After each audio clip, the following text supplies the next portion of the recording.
Chapter 9. Where are you going? Tanong ko kay Mami nang makitang bihis na bihis siya. Oo, nakauwi na ako. Sa 6 na araw na iyon hindi niya ako dinalaw.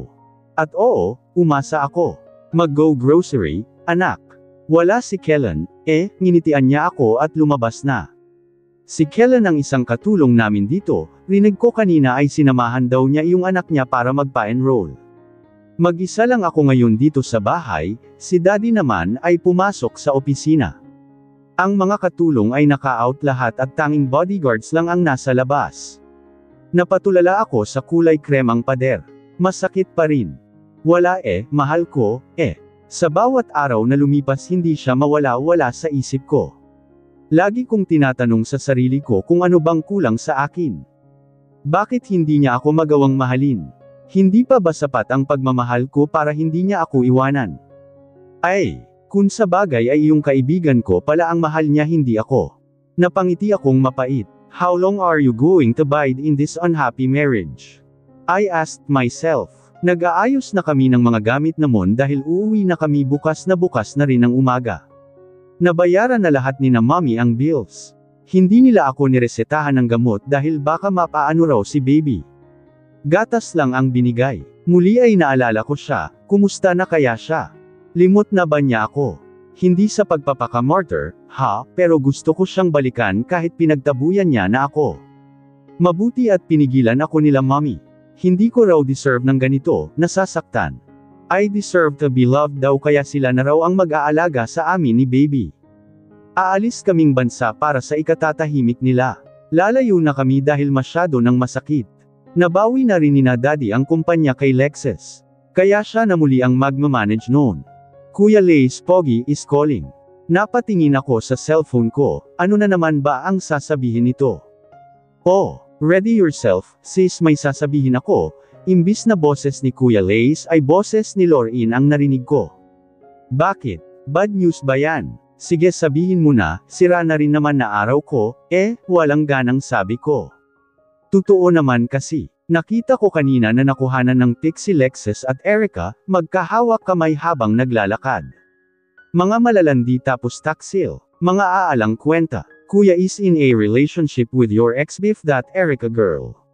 She trailed off, she's so clingy like, I hate her, ahas na nga tapos malandi pa. Sabi niya sa nandidiri na boses. So tama nga, sila na nga. Kaya ba niya ako iniwan? Walang paabi kung pinatay ang cellphone ko. Masakit, sobrang sakit. Iniwan niya ako para sa kaibigan ko. Sinaktan niya ako dahil sa kaibigan ko. Mga wala silang kwenta. Kung noon ay hindi ko kayang magalit kay Lexus, ngayon ay galit na galit ako. Hindi lang ego ko bilang babae ang natapakan kung hindi pati ang pagiging asawa ko. Anong sabi niya? Hindi niya ginusto na may nangyari sa kanila pagkatapos naming ikasal. Hindi niya ginusto. Oo, kasi gustong gusto niya.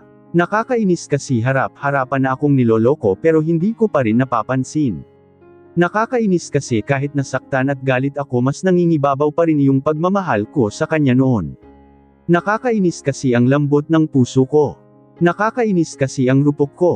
Gusto pala niya sa babaeng malandi, hindi niya sinabi sana hinarot ko lahat ng lalaking nakapaligid sa akin. Pero syempre, hindi ko gagawin iyon. May hiya ako sa sarili ko. Hinding-hindi ako susunod sa yapak ni ate girl. Wala man lang ako maramdaman.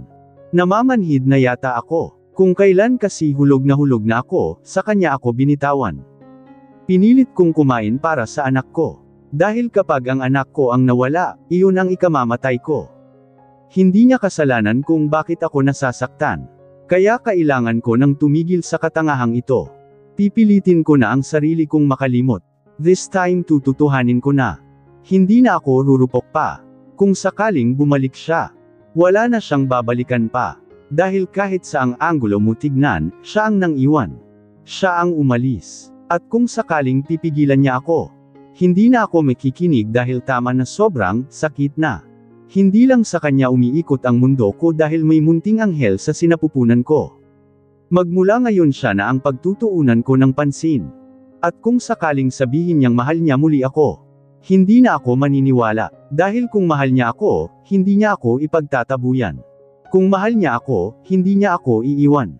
Kung mahal niya ako, hindi niya ako sasaktan. Kaya nga bumitaw siya, diba? At sa bibig niya mismo nanggaling na hindi niya ako kailanman minahal dahil hindi ako kamahal-mahal. Tama na ang kahibangan, maraming oras na ang nasayang. Wala na akong luha pang may iiyak pa. Wala nang pagmamahal na masasayang pa. Biglang may nag-doorbell. Kahit ayaw kong tumayo ay naglakad pa rin ako pababa ng bahay. Pinigilan kong malaglag ang luha ko nang makita ko siya. Gaya ng sabi ko ay hindi na ako aasa pa. Tama na, nakakapagod na. Ano pong kailangan nyo? Formal na tanong ko at pinanatiling walang emosyon ang mukha. Nangangayayat na siya at kitang-kita ang pagod sa mukha niya. Nangidya time ang ibaba ng mata niya at putok ang gilid ng labi niya. May sugat rin siya sa kamay at katabi niya si Erica. May haywak itong papel. Kahit hindi ko tignan ay alam ko kung ano yun. Huminga ako ng malalim at kinuha ang papel sa kapinirmahan iyon ng walang imik at mabilis na ibinalik sa kanya. Malaya ka na, Lexus. Malaya na rin ako. Thank you for everything, be happy with her. Enjoy. Pinilit kong pinasigla ang boses ko. Nakita ko ang pagbalatay ng sakit sa mata niya pero hindi ako nagpatinag. Bakit siya masasaktan? Siya ang nang iwan. Umaacting lang iyan. Bigyan ng jacket yan. May kailangan pa kayo? Tanong ko nang hindi pa sila umaalis sa harapan ko. Nakita ko ang pag-iwas niya ng tingin. Hindi sila nagsalita kaya ako na ang nagpaalam, sige, akyat na ako, ha. Magpapahinga pa kami ng anak ko, diniinan ko ang huling salita. Hindi siya umimik at tahimik na tumalikod kasama si Erica at saka pumasok sa itim na sedan kasama ang 4 na lalaki. Nang makitang humarurot na ang sasakyan ay ngumiti ako. Hindi ako umiiyak. Improvement ba iyon? Umakyat na ako at nagsimulang mag-empake. Bukas kami ng gabi aalis papuntang Italy. Speaking of Italy, nalukot ang mukha ko. Taga roon siya, diba? Pero malawak ang Italia, imposibleng magkita kami. Aalis na kami, ha? Ikaw na bahala rito, Manang Sel, paalam ni Mommy bago kami pumasok sa kotse. Kaya mo ba? Tanong ni Mommy sa akin. Kitang-kita ko sa mukha niya na nag-aalala siya. Tipid naman akong ngumiti. Kakayanin, Mommy. Dalawa kami rito sa backseat dahil nasa shotgun seat si Daddy katabi yung driver. Hindi pa pala ako nakapagpaalam kina Tita Layden. Pero mas mainam na siguro iyon. Ilang sandali pa ay nakarating na kami ng airport at kaagad na may sumalubong sa amin na tauhan ni Daddy. Sila ang humawak ng mga malita namin at pinasok sa pribadong eroplano ni Daddy. Napatingin ako sa flight attendant na umaasikaso sa amin. Being a flight attendant is my childhood dream. I want to serve people and travel around the world. Pero hindi ko natupad dahil hindi pwede. Hindi maaari. Baka ay kamete ko. Napatingin ako sa labas ng nasa itaas na kami. Nasusuka pa nga ako dahil hindi ako sanay sumakay ng eroplano. Bilang lang sa kamay ko kung ilang beses pa lang ako nakasakay. Gabi na kaya tanging ilaw na lang na nagmumula sa mga bahay at building ang nakikita sa labas. Ang ganda niyong pagmasdan. Parang ang kalma. Nakaka-relax. Marami ring bituin ang nasa langit.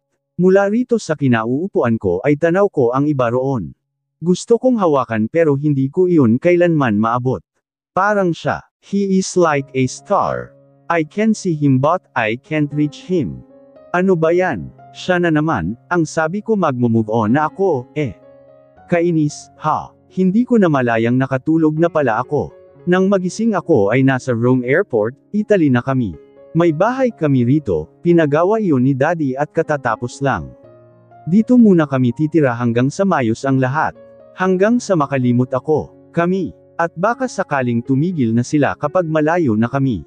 Tanghali na, may sumando sa amin na itim na Mustang at iyon ang nagdala sa amin papunta sa bahay.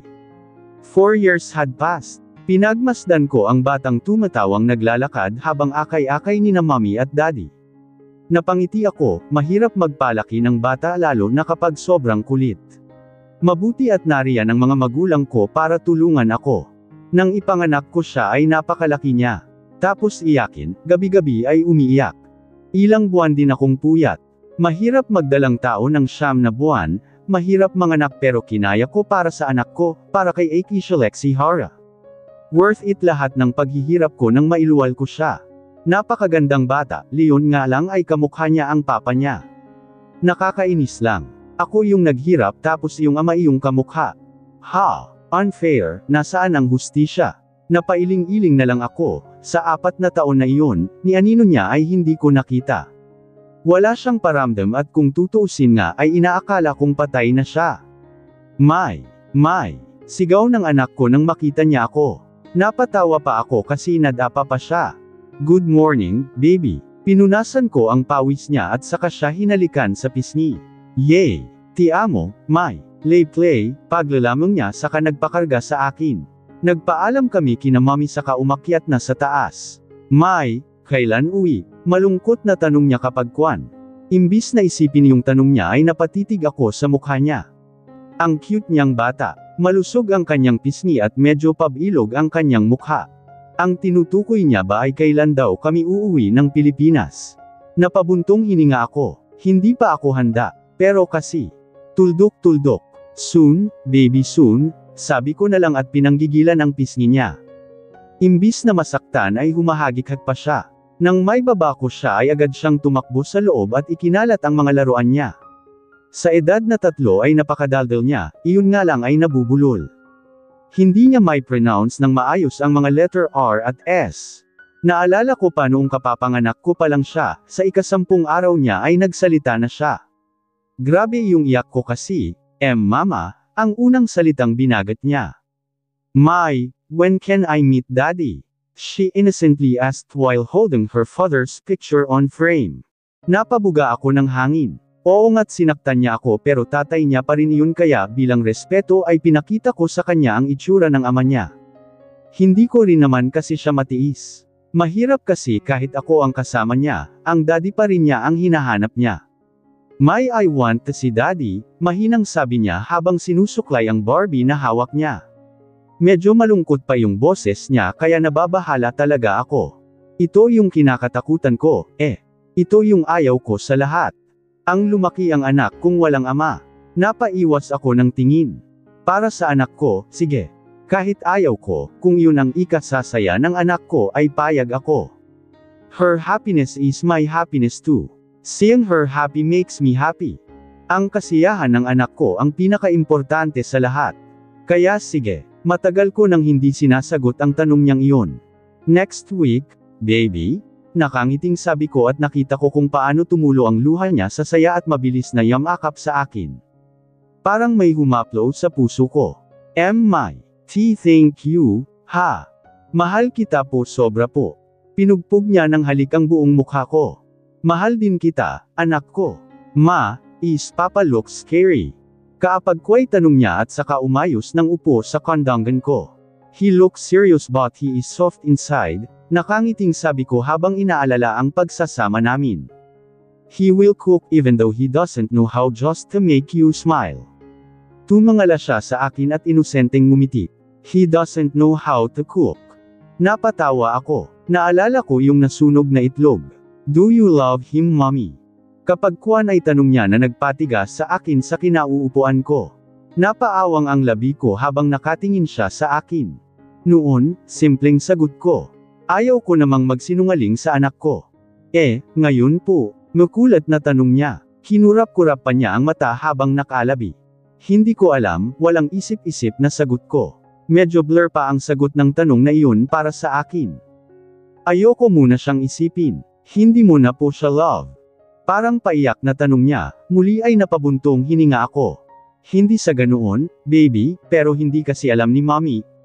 Nginitian ko siya ng tipid. Ang dali lang ng tanong niya ngunit mahirap sagutin. Sana ganoon lang kadali ang lahat. Sige po, I'm always here. Tumayo na siya at nagsimula na muling maglaro. Pinagmasdan ko siya. Hindi niya alam kung ano ba talaga ang nangyari sa amin ng ama niya. Hain ko sinabi dahil hindi rin naman niya iyon mauunawaan. Masyado pa siyang bata. Ayoko siyang masaktan. Basta ang alam niya lang ay nakipaghiwalay sa akin si Lexes, iyon lang.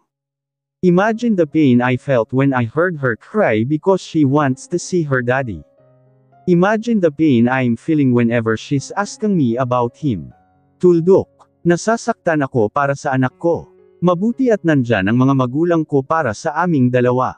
Tumayo ako at nagpaalam muna kay Lexi, baby, baba muna si mama ha. Kakausapin ko lang sina grandma and grandpa. Behave ka, okay? Nag-thumbs up lang siya at saka nag-flying kiss sa akin. Ngumiti ako. Nang makalabas ay pinapasok ko si Manang Nalan, ang kambal ni Manang Kellen. Siya rin ang nag-aalaga kay Lexi minsan. Bumaba ako sa dining at naabutan ko roon sila mommy na nag-aalmusal, alas 8 pa lang kaya maaga pa. Ang sabi ko ay hintayin ko sila sa garden dahil may sasabihin ako pero mukhang nakalimutan na nila iyon. Gusto ko silang kausapin tungkol sa pag-uwi namin next week. Pagkatapos ng 4 na taon, sa wakas makakauwi na kami. Pero kamusta na kaya sila? Ang dapat na pag-uwi namin ay sa susunod na buwan pa pero dahil gusto nang makita ng anak ko ang ama niya, sa susunod na linggo na lang. Well, wala rin naman kaming ginagawa rito, tamang pasyal lang. Habang si Daddy ay nagtatrabaho gamit ang laptop, kailangan pa rin siya ng kumpanya. Ilang sandali pa ay nandito na sila Mommy at Daddy. 30 years old na ako, ang bilis, ano? Pero hindi halata. Hindi sa pagmamayabang pero kahit 30 na ako ay maganda at sexy kaya may ibubuga pa rin. Sa 4 na taong pamamalagi ko rito ay marami ang nagtangkang manligaw pero umayaw ako. May anak na ako, ano na lang kaya ang sasabihin ng iba? Pero gaya nga ng sabi ko noon, hinding-hindi ako susunod sa yapak ni Erica. Kumusta na kaya siya ngayon? Sila pa rin ba kaya ni Lexis? O baka kasal na rin sila? Parang ayaw ko na tuloy umuwi, aasa lang ang anak kung may babalikan pa siyang ama. What is it? Seryosong tanong ni Daddy. Sus parang hindi todo ngiti kanina habang naghaharutan sila ni Mommy. Pwedeng sa susunod na linggo na lang po tayo umuwi. Nakayukong sabi ko, nahihiya kasi ako sa kanila. Baka makita nila ang ekspresyon ko. Nahihiya talaga ako. Why? Takang tanong ni Daddy. Dinilaan ko ang labi. Si Lexi po kasi, gusto na raw niya makita ang daddy niya, kilala niyo po ako at alam niyo po na hindi ko po kayang tanggihan ang anak ko, kapag kuwi sabi ko ngunit hindi pa rin inaangat ang tingin sa kanila. Bagamat ramdam ko na natigilan sila, napabuntong hininga ako. Natatakot sa susunod nilang sasabihin. I understand, ina rin ako Celeste at gaya mo ay hindi rin kita kayang tanggihan. Hindi na ba mabote si Lexi, alam kong sabik na sabik siya sa pagmamahal ng isang ama. Pero natatakot ako anak, natatakot ako na baka masaktan kayong muli.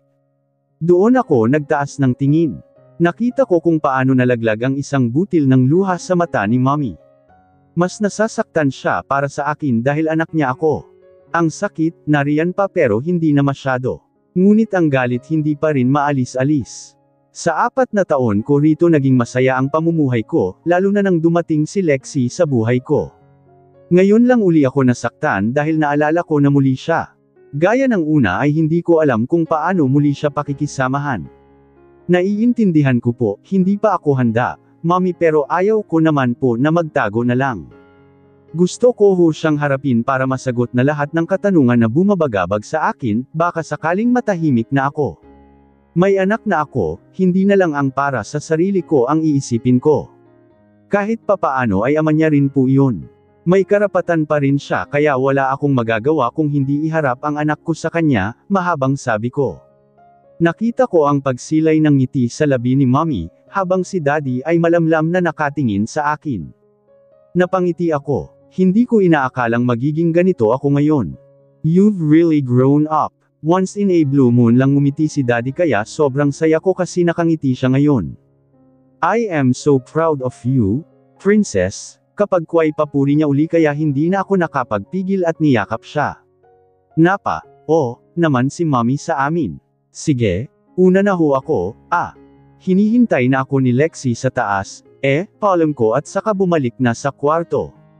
Naabutan ko siyang nakahiga sa maliit na kama habang katabi yung human-size na teddy bear. Napangiti ako. Iyon yung napanalunan namin noong nasa amusement park kami. Hindi ko iyon makakalimutan kasi. Hawak ko ang teddy bear na iyan habang nangangako siyang aalagan niya kami ng namin at hindi niya kami iiwan.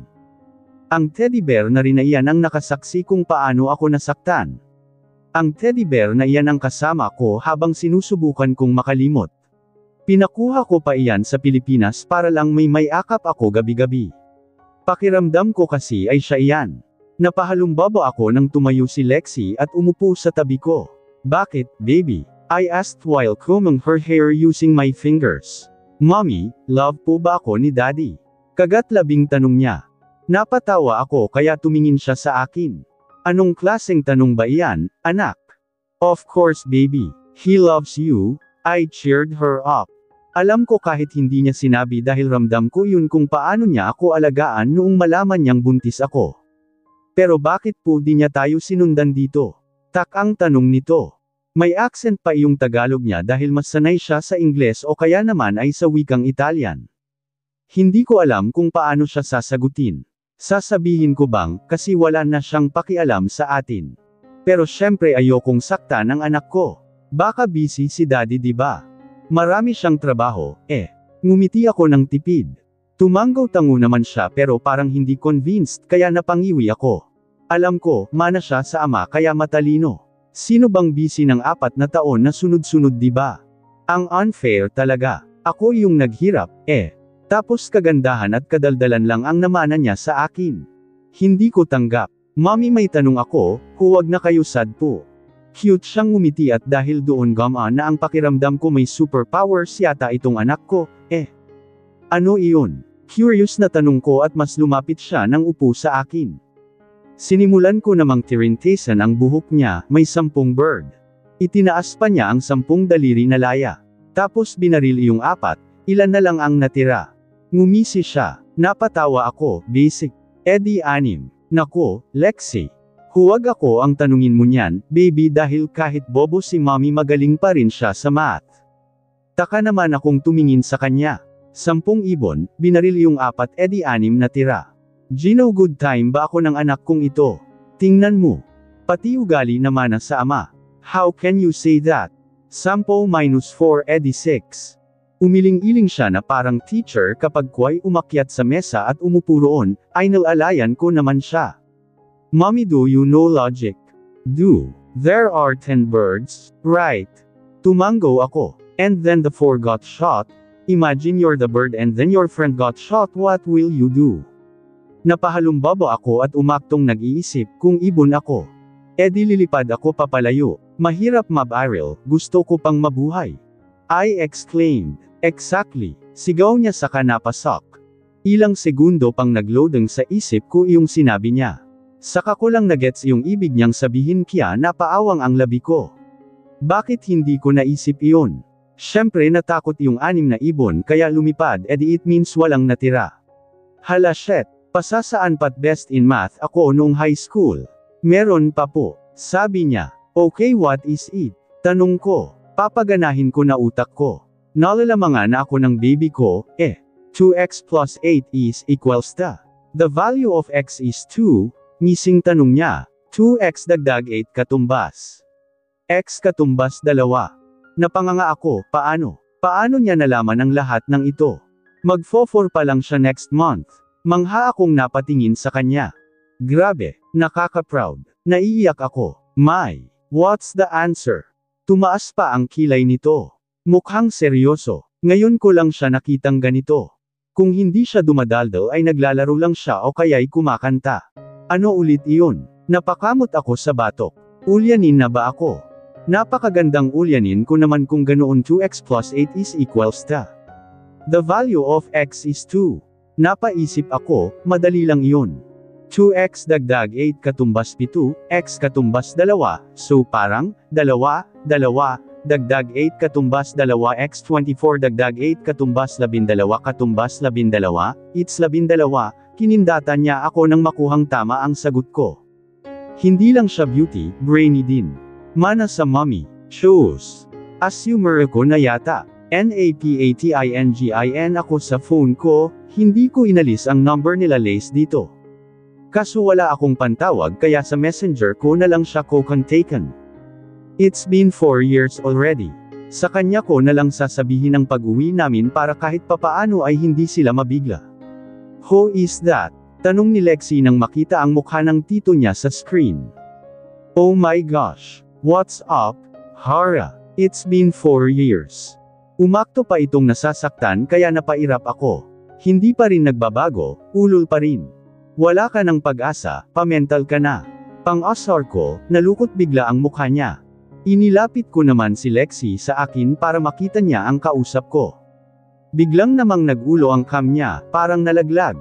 Okay, sino siya, Mai? My daughter asked. Your daddy's younger brother, nakangiti kong sagot. Nakita ko kung paano nangislap ang mata niya. Masaya siya. Guhit na guhit iyon sa kanyang mukha.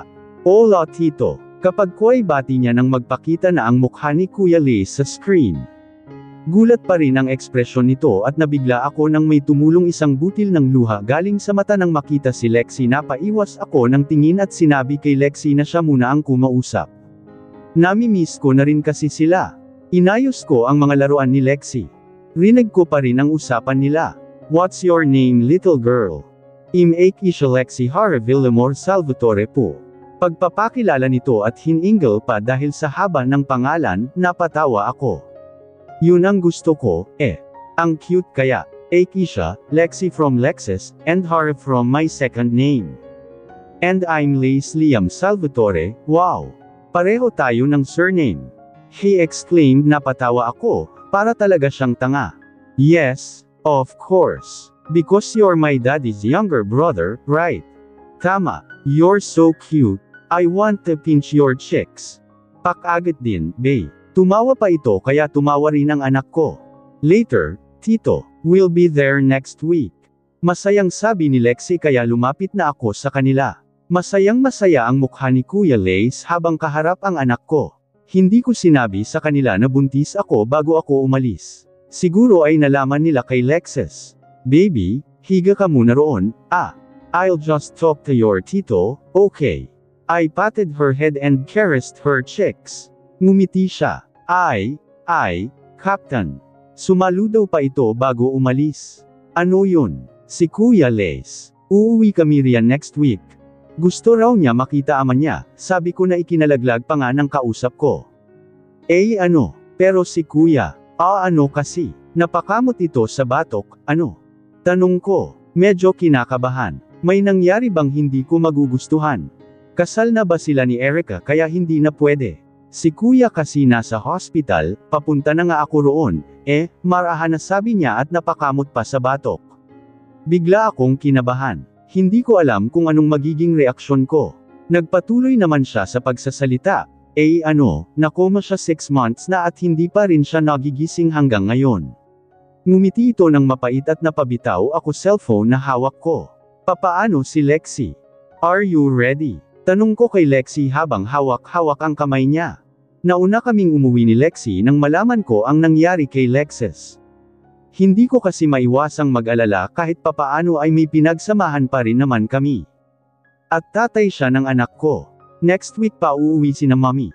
Nag-commercial flight na lang kami dahil sa pagmamadali. Nang makarating kaming naiya ay nasa waiting area na sila Kuya Lace at Lauren. Sila ang nagpresentang sumando sa amin kaya sino ako para tumanggi. Tuldok. Buhat-buhat ko si Lexi habang hawak ko ang malita namin. Kumaway-kaway sila kaya napangiti ako.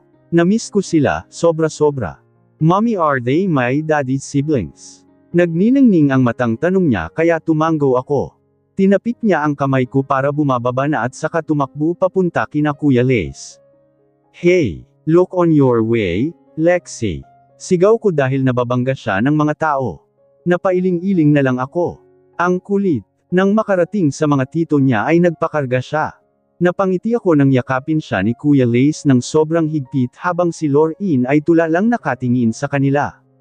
Napatawa ako. Hindi niya siguro alam. Hindi namin sinabi dahil ayaw naming marisk ang buhay ni baby. Si Kuya Lace lang siguro ang sinabihan ni Lexus. Natatakot kaming malaman ng pamilya ni Erica dahil baka kunin nila ang anak ko at hindi ako makakapayag kaya hindi namin sinabi. Like, fuck. Pagmumura ni Lauren saka at ako dinamba ng yakap. Mas matangkad lang ako sa kanya ng konti. Mas lalo siyang gumanda at sumexy. Hey, how are you? Mas gumanda ka lalo, nakangiti papuri ko at pinakatitigan ang mukha niya. Pabiro niya naman akong tinampal bilang sagot. Gosh! I know that. Oh, free course and by the way. Tumingin siya kina Kuya Lace na hawak-hawak si Lexi. Is she your kid? Ngumiwi siya at saka napakagat sa labi. Yes, anak namin siya ng kuya mo, pag-amin ko. Nandito na ako magsisinungaling pa ba ako? Nakita ko kung paano nanlaki ang mga mata niya. Ano? Tandang padamdam. Anak niyo ni Lace pangit. Paano si Kuya Lexus? Ha? Inakala ba niyang si Lace ang ama ng anak ko? Nagbibiro ba siya? How can you say that? Natatawang tanong ko. Gulat siyang umiling-iling. Kasi ano, di ba? Nagpabuhat siya agad kay Lace pangit tapos para silang mag-ama. Doon ako napatawa, ang slow niya pala. Salvatore nga siya. Gaga, kay Lexus lang kakalampag. I hissed. Napatawa rin siya at natigil nang marinig namin ang boses ni Lexi my baby. What's kakalampag? Inosenteng tanong nito. Napatampol sa noo si Kuya Lace, adult word, huwag mong gagayahin, ha? Good girl tayo. Nagkatinginan kami, inirapan lang ako ng gago. Tara na. Pag-aaya niya at saka naunang naglakad habang buhat ang anak ko. Aba, feeling amata, Tapos itong anak ko nakita lang iyong tito kinalimutan na ako. Nasaan ang hustisya? Kinuha ng mga tauhan ng Salvatore ang mga maletang dala namin. Nagpahuli naman kami ni Lorraine sa paglalakad. Bakit hindi mo sinabi? Nakakatampo ka, alam mo ba iyon? Nagpunas pa ito kunwer ng luha kahit wala naman. I don't want to risk her life, simpleng sagot ko. Sorry sa ginawa ni kuya pero alam mo bang ginawa niya lang iyon for you? Hindi niya ako sinulyapan, diretso lang ang tingin niya sa daan. Hindi ko alam kung ano ang ibig niyang sabihin. Ginawa para sa akin. Sinaktan niya ako, nangingit-ngit sa kaloob-looban na sabi ko. He loves you and that is the only thing he knew to do just to save you, pagak akong napatawa. Mahal niya ako. Pakeko please. Sa mismong bunganga niya nga nagngaling na hindi ako kamahal-mahal. Siyempre magkapatid sila at nalaman niyang may anak kami ng kapatid niya kaya iyon ang sasabihin niya. Sa bibig niya mismo nanggaling na hindi niya ako kailanman minahal, mapait na sabi ko. Medyo masakit pa rin, katroma yun ano. Hindi yun kailanman mawawala. Ang hirap talaga I prove na worth it ka ano. Gosh! You're stressing me, sis. Siya na lang kang baalang mag-explain, marteng sabi niya at pinunasan ang pawis niya sa noo. Maraming tao dahil ilang linggo na lang ay December na. Malapit na ang birthday ni Lexi. December 25 ang galing ano. Christmas Day. Sobra-sobrang regalo ang natanggap ko noong ipinanganak ko siya. Hinding-hindi ko pinagsisisihan na may nangyari sa amin ni Lexus. Blessing nga dahil binigyan kami ng isang mapagmahal at cute na anak na si Lexi. Mommy, home. Excited na tanong ni Lexi sa tabi ko, yes, baby. Ngumiti ako. Ano kayang magiging reaksyon nila? Mommy, I can see daddy here right? Napawi ang ngiti ko. Hindi ko alam kung paano sasabihin na nasa hospital ang daddy niya. Mag-uusap tayo mamaya, okay? Hinalikan ko siya sa noo. Sige po. May tanong ulit ako. Cute siyang humadjakik kaya napatawa ako. Ilang sandali pa ay bumukas ang pinto at iniluwa noon si Tita Layden. Para akong nadikit sa kinatatayuan ko. Ang kaninang malamig na mata niya ay napalitan ng saya. Namiss ko siya. Sumulyap muna siya sa akin ng ilang segundo bago napako ang tingin sa anak ko. Nakita ko kung paano nalaglag ang luha sa mga mata niya. Gaya ko ay hindi rin siya nagsalita. Nakatingin lang siya kay Lexi na parang napaka-importanteng bagay, natatakot na baka mawala ito kapag naalis ang tingin niya rito. Well, my daughter is very important to me. She is my life. My world, my everything. You're my grandma, right? My daddy is mommy. Can I hug you? Tumalon-talon ito habang pumapalakpak ng tumango si Tita Layden. Hindi nag-aksaya ng oras ang anak ko, agad niyang tinakbo ang pagitan nila at saka yamakap sa lola niya. Apo ko. Diyos ko, Lord God. May apo na naman ako. Sigaw nito at saka hinalik-halikan ng ulo ni Lexi. Tumawa naman ang bata at saka hinigpitan ang yakap sa lola niya. Ang ganda nilang pagmasdan, sakto namang lumabas si Tito Jack at gaya ng reaksyon ni Tita hindi rin ito nakagalaw. Kumalas ng yakap si Lexi sa lola niya at saka ang lolo naman niya ang niyakap niya. Hello po, lolo. I am Akeisha Lexi Hare Villamor Salvatore. I'm your cute apo. Nice to meet you po. Agad lamambat ang itsura ng matanda. You're so cute. Do you want toys, Ham? Agad na tanong nito kaya napatawa ako. Mabilis naman na pumasok ang dalawa sa loob ng bahay kaya kami ni na tita ang naiwan dito. Welcome back, iha. Sa kanya ako niyakap ko rin siya pabalik at doon na tumulo ang luha ko. Tita, kamusta po siya? Ngumiti siya ng tipid. Ayon, hindi pa gising. 6 na buwan na, hinhintay lang yata kayo eh. Pagbibiro niya. Bakit naman niya kami hihintayin? Ano ba kami sa buhay niya? Tita, sorry po kung inilihim ko ang tungkol kay Lexi, natatakot ho kasi ako baka kunin siya sa akin. Nagbaba ako ng tingin. I understand, dear, kaya no worries. Come on, let's go inside. What do you want to eat? Feel at home, okay. She gave me a reassured smile bago kami pumasok sa loob. Nagbago rin ang ayos ng bahay nila. Noon ay antique design, ngayon modern na. Iyong bahay kaya namin noon. Ano na ang itsura? Asan iyong dalawa? Tanong ni tita kapag kwan. Obviously, she is referring to Kuya Lace and Lauren. May dadaanan pa raw po, magalang kong sabi. Iyong anak ko ay nandun na kaagad sa itaas kasama ang lolo niya. Sabik na sabik daw kasi sa apo si Tito Jack kaya ngayong meron na siyang apo, hindi niya na binitawan. I wonder kung ano na ang nangyari kay Kuya Lace at Margo. May anak silang ngunit mukhang walang kaalam-alam sina tita tungkol doon. Pupusta ako ng 1,000,000. Magiging spoiled ang batang iyon. Are you ready? I asked Lexi. Nasa labas kami ng private room ni Lexus. Parehas kaming naka-lab gown at face mask. Bawal pa ang bata rito kaso wala naman akong magagawa dahil mapilit ang isang ito, Hindi rin naman ako makahindi sa kanya. Mommy, Majay, gising po ba siya kapag narinig niya ang voice ko?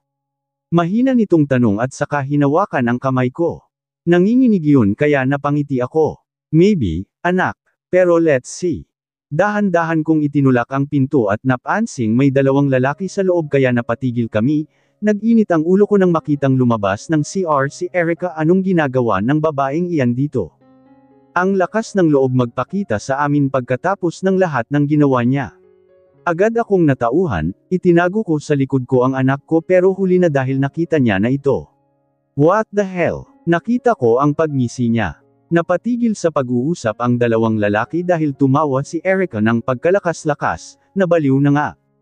Napailing-iling ako sa inakto niya. Mukhang nabali yata ang utak niya sa sobrang pagka-obsessed kay Lexus. Mommy, who is she? Takot na tanong ni Lexi sa akin habang nakaturo ang nguso kay Erica. Hindi ko alam ang isasagot ko kaya hinaplos ko na lang ang mukha niya. Don't mind her na lang, okay. Hi, miss. I'm Kevin, pagpapakilala nung isa kaya nabaling sa kanila ang atensyon ko. Mas matangkad ito sa akin, hindi maikakailang gwapo siya. Itim na itim ang mata at seryoso ang aura, Celeste Hara. Tumango ako, napabilang ako sa isa, mukha itong masayahin. Gwapo rin at magkasing tangkad lang siguro kami. Magandang binibini, ako lang to, si Shiani na mahal ka, he playfully said and winked at me. Napakunot ang noo ko, nakasinghot yata ang isang ito. Mommy, is he on drugs? Tanong ng anak ko habang nakaturo ang daliri kay Shiane.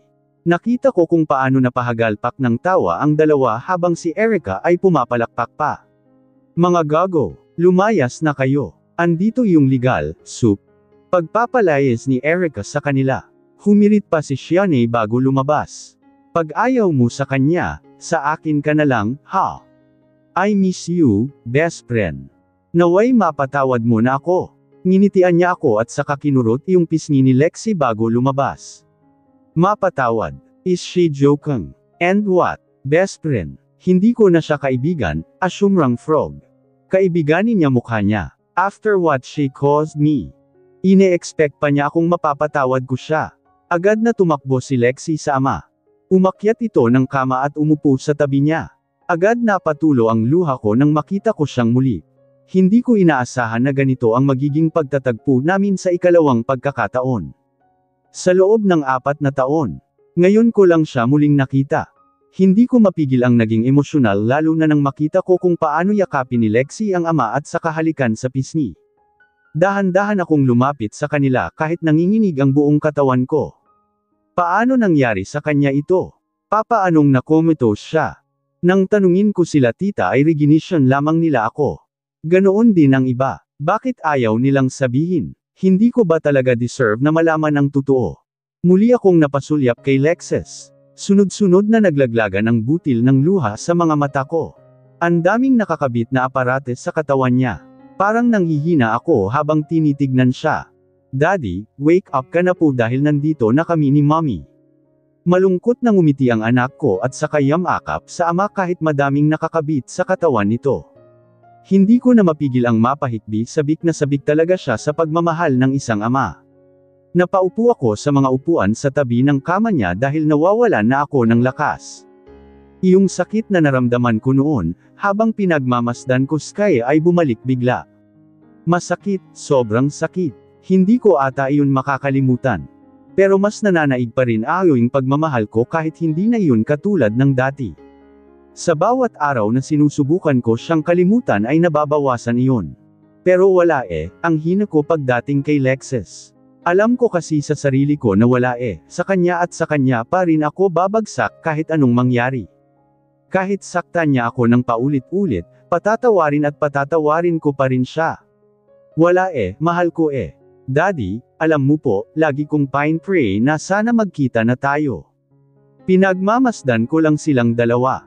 Alam ko na, anak. Kahit yata pagkain ay pinagdadasal pa rin niya iyon. Nakangiti ang anak ko habang namumula ang mga mata na nakayakap kay Lexus. Kinuha ko ang cellphone ko at kinuhanan sila ng litrato. Daddy, magkamukha po tayo. Inis nga si mama kasi hindi ko siya kamukha. Humajikik siya. Napasimangot ako. Lagi ko po niyayakap picture nyo tapos yung teddy bear kasi iniisip ko po na kayo iyon. Gustong gusto ko po talaga ikaw makita. Kahit ngayon pa lang po tayo nagkasama, love na love po kita, daddy ko.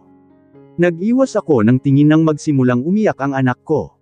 Masakit, mas lalo akong napahikbi. Di daddy, nandito na kami, oo, kaya bumangon ka na po riyan at mag-play po tayo. Alam mo po noong sinabi ni Mommy na nandito ka umiyak, po ako kasi sumisisikip dibdib ko po. Kaya po bumangon ka na dyan at kayo ng mommy ko, humihikbi na ito kaya hindi ko napigilan ang sarili ko at niyakap siya. Anak, hush na. Don't cry kasi gigising din si daddy, okay. Hinalikan ko siya sa ulo at ibinaba sa kama pero umakyat ulit siya kaya wala na akong nagawa kundi ay lapit sa kanila ang upuan ko. Muli nitong isiniksik ang katawan sa ama. Di daddy, lagi ko naririnig si mommy na nage cry tuwing gabi kasi miss na raw niya po kayo. Gusto niyo po ba na nage cry ang mommy ko? Love niyo po siya diba? Kaya imulat mo na po ang mata mo, daddy tapos yakapin mo kami ni mommy. Tuldok-tuldok panipit. Ilang sandaling tumahimik ang paligid. Nakatingin lang ako sa monitor na nasa gilid niya. Humihinga pa siya. Nang muli ko siyang sulyapan ay napansin ko na tumutubo na ang bigot niya. Pero gwapo pa rin, hindi ko iyon may kakaila. Ang amo ng mukha niya parang hindi niya ako sinaktan noon. Para lang siyang natutulog. Natutulog ng 6 na buwan. Miss na miss ko na siya kaya umikot ako at hinawakan ang kamay niya. Nanginginig pa ang kamay ko at hindi namampat ang luha sa pag-agos sa mga mata ko. Sa loob ng 4 na taon ay ngayon ko lang ulit siya mahahawakan. Napangiti ako dahil kahit hiwalay na kami ay suot pa rin niya ang singsing namin. Layong akin ay ginawa kong pendant. Nakasuot iyon kay Lexi, nakarinig ako ng paghilik kaya iniangat ko ang tingin ko. Napangiti ako nang mapansin na nakapikit na si Lexi at pantay na ang paghinga niya. Tulog na ang anak ko, napatawa ako at binuhat siya papunta sa sofa sa may gilid, malaki iyon at kasya and 2 tao kapag humiga. Nakatulugan ang pag-iyak. Papaano kaya kapag nagising na si Lexus, Ano kayang magiging reaksyon niya kapag nakita na niya ang anak niya? Ako muna ang nagbantay. Iniyuko ko ang ulo ko sa kama niya habang hawak ang kamay niya. Gusto kong ilabas ang nararamdaman ko ngayon kahit hindi niya ako naririnig. Alam mo ang duga mo, kasi kahit saktan mo ako ng paulit-ulit, babalik at babalik pa rin ako sa iyo, I initiated, ang sakit-sakit nung sinabi mong iiwan mo na ako. Alam mo bang ang iwan mo ako ang pinakakinakatakutan ko? Napamahal na ako sa iyo, Imagine the pain I have felt nung sinabi mong hindi mo ako kailanman minahal. Yung mga I love yous mo, ibig bang sabihin ay peke rin iyon? Hindi kasi ako naniniwala, sincere yung pagkakasabi mo pero takot na akong umasa. Masasaktan lang ako. Hindi ko alam ang dahilan kung bakit mo ako binitawan kaya gulong-gulo pa rin ang utak ko hanggang ngayon. Ang dami kong tanong, alam mo ba iyon? Una roon ay kung bakit mo ako iniwan ng ganun-ganun lang. Huminga ako ng malalim. Nakakainis ka. Sobrang sakit ng idinulot mo sa aking, hayop ka. Pag ikaw talaga nagising bibigwasan kita. Bakit ka ba kasi nakomitos, ha? Ano na naman bang ginawa mo? Sino may gawa sa iyo nito? Kapag gumising ka ngayon ay patatawarin na agad kita. Basta gumising ka lang. Para sa anak natin. Bumangon ka na riyan. Kahit buwisit ako sa iyo at kahit gusto na kitang kalimutan ay hindi ko magawa kasi alam mo kung bakit. Kasi mahal pa rin kita, mahal na mahal. Ganoon ako katanga pagdating sa iyo, Lexus. Napahagulgol ako, hanggang sa hindi ko na malayan nakatulog na pala ako habang hawak pa rin ang mga kamay niya. Nagising ako nang may marinig akong tinig na parang umiiyak at tumatawa. Daddy, gosh, stop it na, haha. Oh my, love you, okay Hana. Boses iyon ni Lexi, hush, lessen your voice, baby. Mommy might hear you at baka magising siya. Boses naman iyon ni Lexus, Daddy. Do you love me po? Kapag ko ay humihikbi na boses na ni Lexi ang narinig ko. Of course, baby, I do. I always do. May gumalaw sa kama at saka humahaplos sa buhok ko. Pamilyar ang pakiramdam na iyon sa akin. Nananaginip na naman ba ulit ako? Bigla akong natigilan nang marinig ko ang boses niya. Hey, baby? I know you're awake. Bigla akong napamulat ng mata at dahan-daang inangat ang ulo. Pagkatapos ng 4 na taon, nagtagpo muli ang paningin namin. Nanigas ako sa kinauupuan ko. May ngiti sa labi niya habang nakayakap ang anak ko sa kanya. Gising na siya, at nakangiti siya ngayon sa akin.